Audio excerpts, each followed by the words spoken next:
9 de la mañana, 3 minutos en toda la República Argentina. Estamos en Palermo, Wuhan hasta las 10. En esta mañana fresca de sábado, patrio, 25 de mayo. Voy a empezar por un costadito y de ahí me voy a ir abriendo paso hacia el centro de la cuestión. Ayer hablamos en el Destape con Jorge Zuluaga. Él es intendente de Cañadón Seco. Es una localidad en el norte de la provincia de Santa Cruz, muy cerca ahí de Caleta Olivia.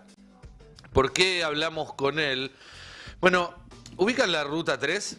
Seguramente sí. Vos, Sofi, que sos Pero claro, sureña, empieza en Ushuaia o termina. Empieza o termina en Ushuaia. Empieza o termina aquí en General Paz. Cruza la provincia de Buenos Aires por el medio, Azul, Las Flores, después llega a Bahía Blanca, Tres Arroyos, Bahía Blanca, y a partir de ahí va corriendo paralela al Océano Atlántico, a nuestro mar argentino. De hecho, es una ruta muy hermosa porque en buena parte de su recorrido se puede ver el mar, se puede ver ese trayecto y es precioso. Pero además es la ruta que conecta a la Patagonia Argentina con el resto del país. Tenés la 40 del otro lado, pero es una ruta de condiciones muy distintas. Todo lo que es ir y venir de personas, de mercadería y demás, pasa por la Ruta 3. Y a la altura de Cañadón Seco, en el norte de Santa Cruz, lo que pasó esta semana fue esto que están viendo en pantalla quienes nos sigan en YouTube, que es un tremendo socavón, una grieta importante en el terreno, que hace que durante un trayecto de unos 15-20 metros la ruta quede al borde de un precipicio de más de 40-50 metros de profundidad.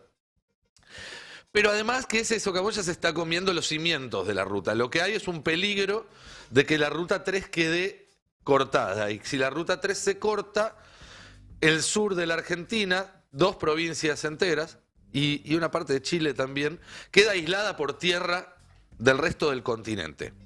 Y esto que estamos viendo son imágenes de esta semana. Este es un riesgo de ahora, actual. Pero además de eso nos contaba Zuluaga, el intendente, que por debajo de esa ruta corre el cable de fibra óptica que conecta a la Patagonia Argentina, Tierra del Fuego y demás, al resto del continente. Con lo cual, el aislamiento, si llega a suceder algo, cuando suceda, porque si nadie lo impide, eso claramente va a terminar en una tragedia, en un derrumbe, va a ser inmenso, porque durante todo el tiempo que tarden en repararlo, y no es un trabajo fácil, va a estar literalmente aislada una buena parte del país. Tanto es así que el intendente nos decía, incluso si hay que repararlo va a ser un problema, porque es una ruta que funciona 24 horas y vos vas a tener que cerrarla para reparar, y mientras esté cerrada va a ser un problemón. Para la gente que vive ahí, que por ejemplo para hacerse un tratamiento médico o para cualquier cosa tiene que ir a Comodoro, son 80 kilómetros, y si no está esa ruta, tenés que hacer 400 kilómetros hasta la cordillera y volver.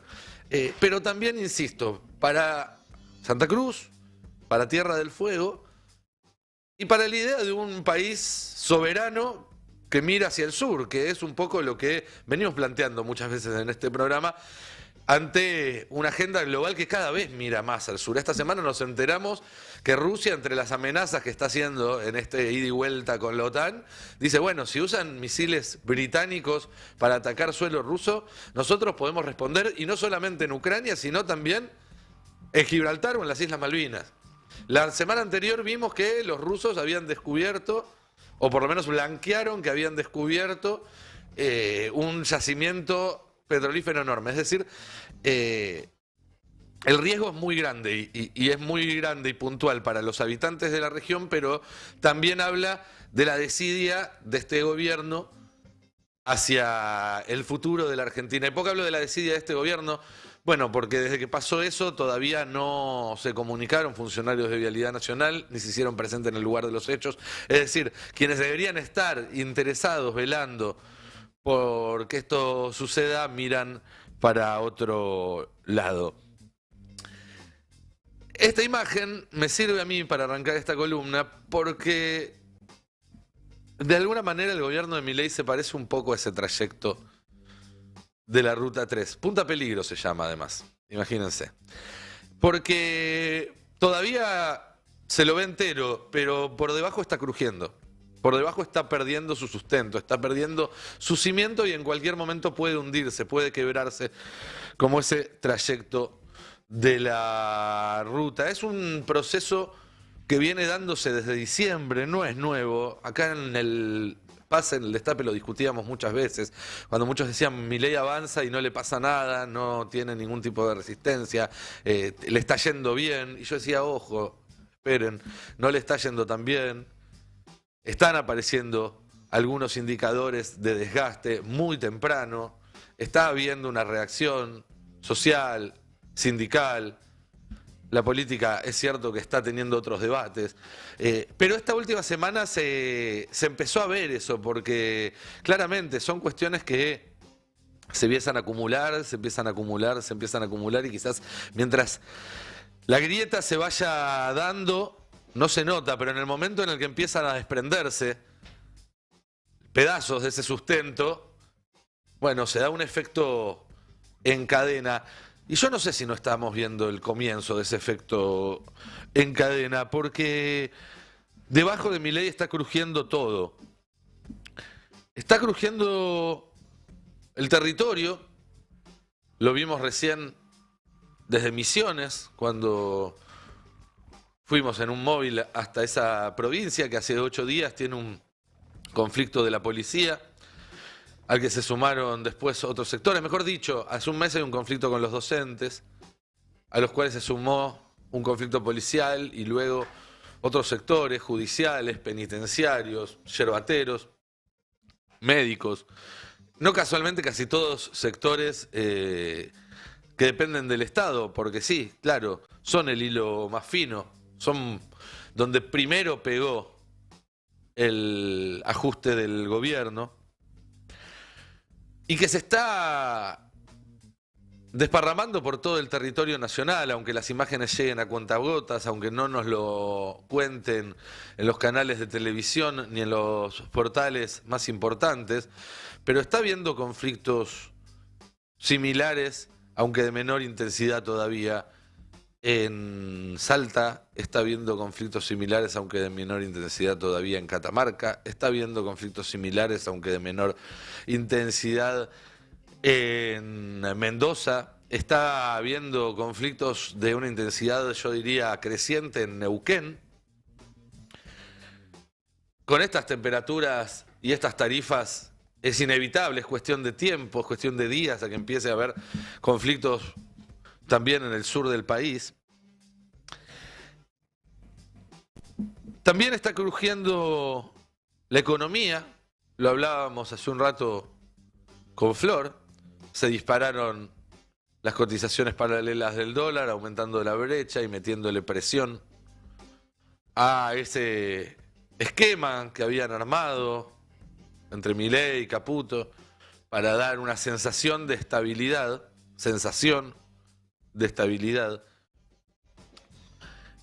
y eso pone en riesgo el superávit, pone en riesgo la baja de la inflación.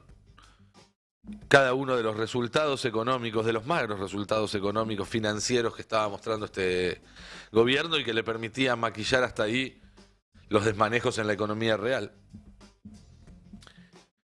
Le crujen los pactos políticos, porque el radicalismo ya no parece tan dispuesto a colaborar como hace un par de meses, porque Macri reunió a su tropa para decirle no somos gobierno y para decirles nosotros queremos que salga la ley de bases, pero después tenemos que diferenciarnos, porque ya dejó de ser mancha venenosa el peronismo en el Congreso y aparecieron dictámenes para tratar el tema universidades, el tema de reforma jubilatoria también está en la agenda.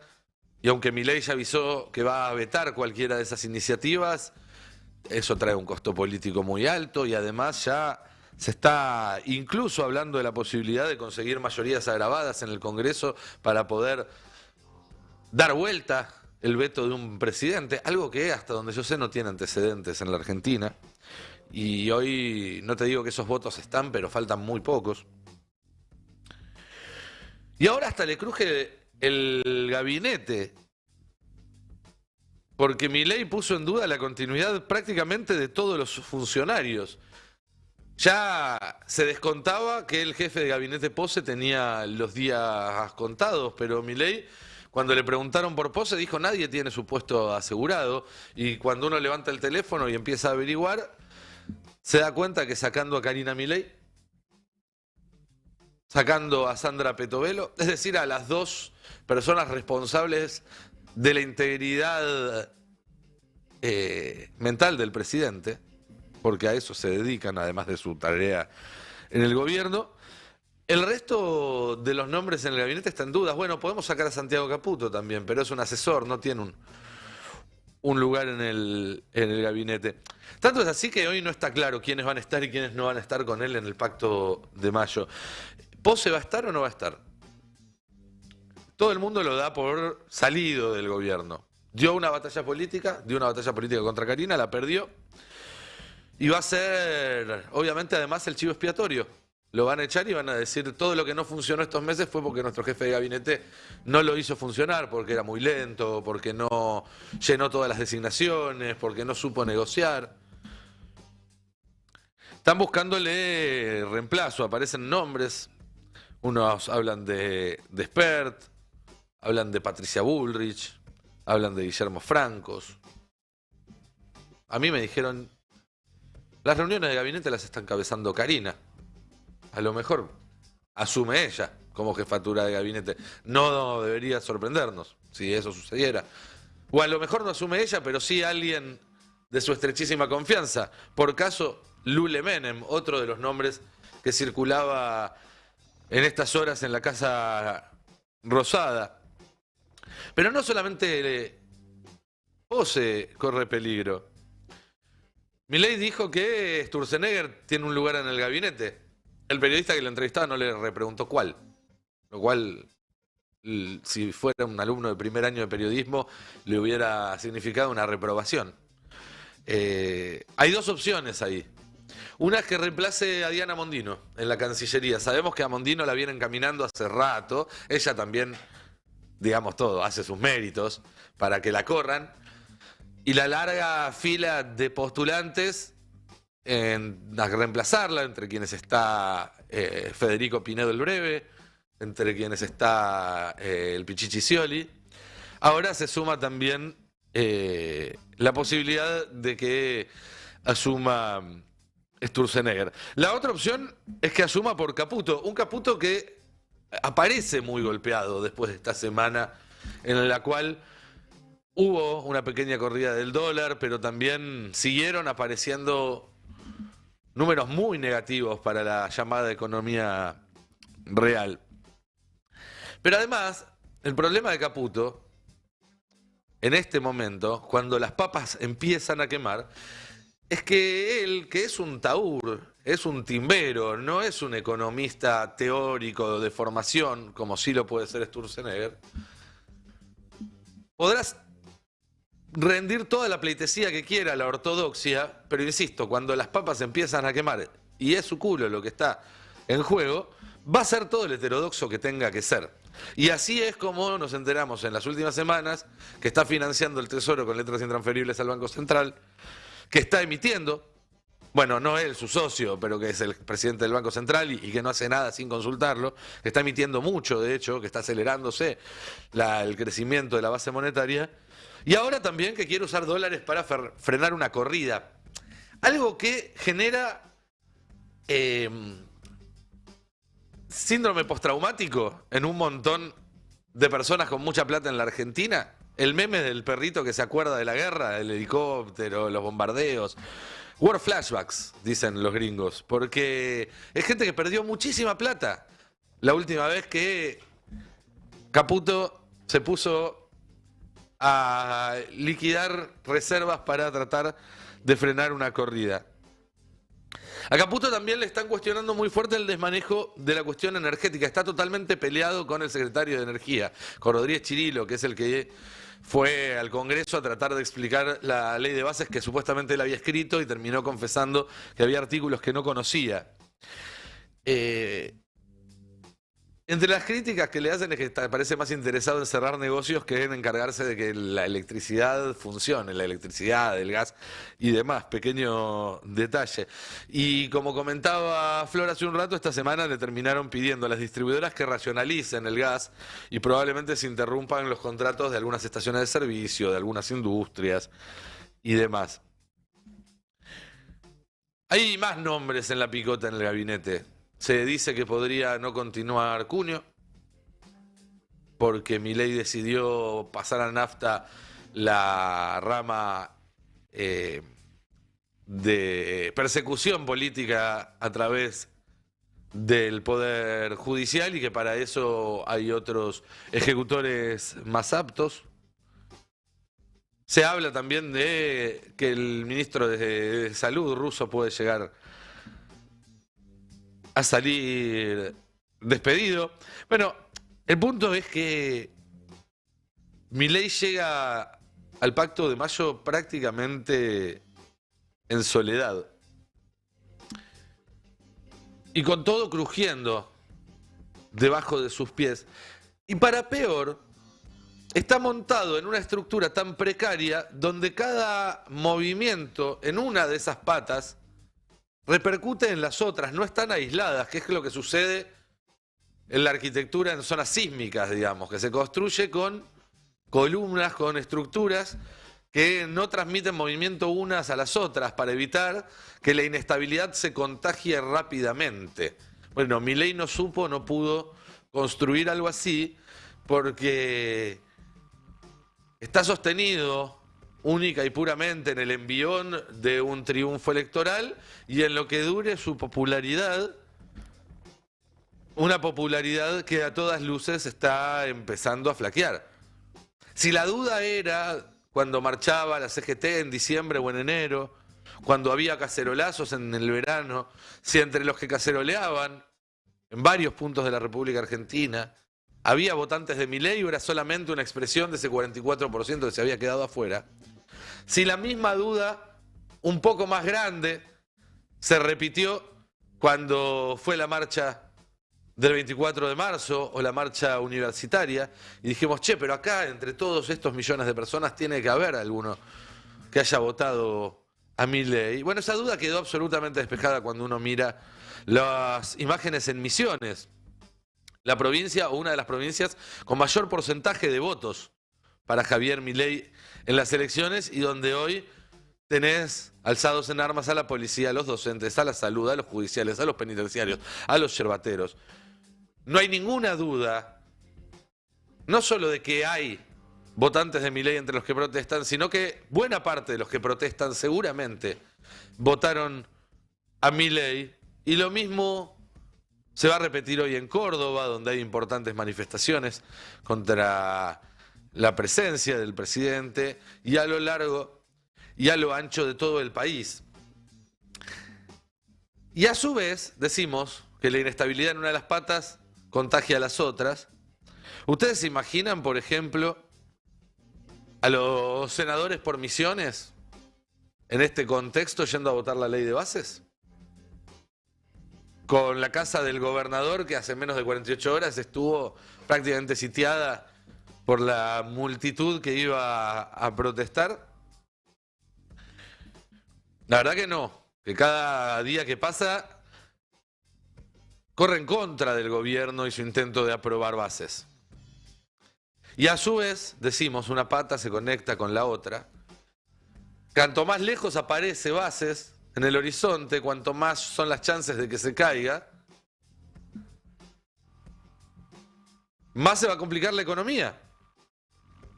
Que le está diciendo en todos los idiomas posibles a Milei que necesita una señal de que puede alcanzar acuerdos, de que hay cierta estabilidad en lo que Milei propone y promete, porque si no, no van a poner un mango. Y no están poniendo un mango. Y el campo no está liquidando. Y cuando la economía se le termine de empiojar, Bueno, las alianzas internas que lo sostuvieron, empresariales, financieras, políticas, también van a empezar a ir mirando para otro lado. Eso ya empezó esta semana con Mauricio Macri, que está haciendo sus propios planes para llegar al 25 y derrotar a Milei. Ya no ir en la misma boleta, ya no confluir, sino enfrentarlo y derrotarlo. Milei entonces está parado sobre una estructura que cruje y está cada vez más solo. Y la duda que empieza a transmitirse en todo el sistema político argentino es si este 25 de mayo, que él había imaginado como una fecha para un relanzamiento de su gobierno, para la puesta en escena de la capitulación del sistema político ante él, con la ley de bases como ofrenda por parte del Congreso, y todos o muchos gobernadores, haciendo fila para recibir su premio y su bendición en Córdoba, no será finalmente todo lo contrario, es decir, el momento en el cual quede en evidencia, y discúlpenme por utilizar una metáfora tan gastada, pero el momento en el que queda en evidencia que el emperador está desnudo, el momento en el cual se caen las caretas y dejamos de hacer de cuenta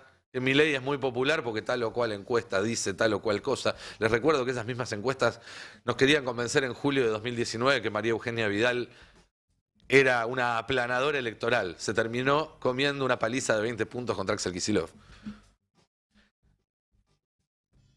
Y digo, perdón, redondeo, queda en evidencia que el apoyo a Milei ya es algo que se aleja en el espejo retrovisor y que todos los que no se bajen a tiempo del barco pueden llegar a terminar como terminó. ¿Vieron esta semana el tipo del INTI que tuvo que firmar despidos y cuando se le empezó a picar la cosa rompió el mosquitero para escaparse por la ventana? Bueno, las ventanas de la Casa Rosada no tienen mosquitero.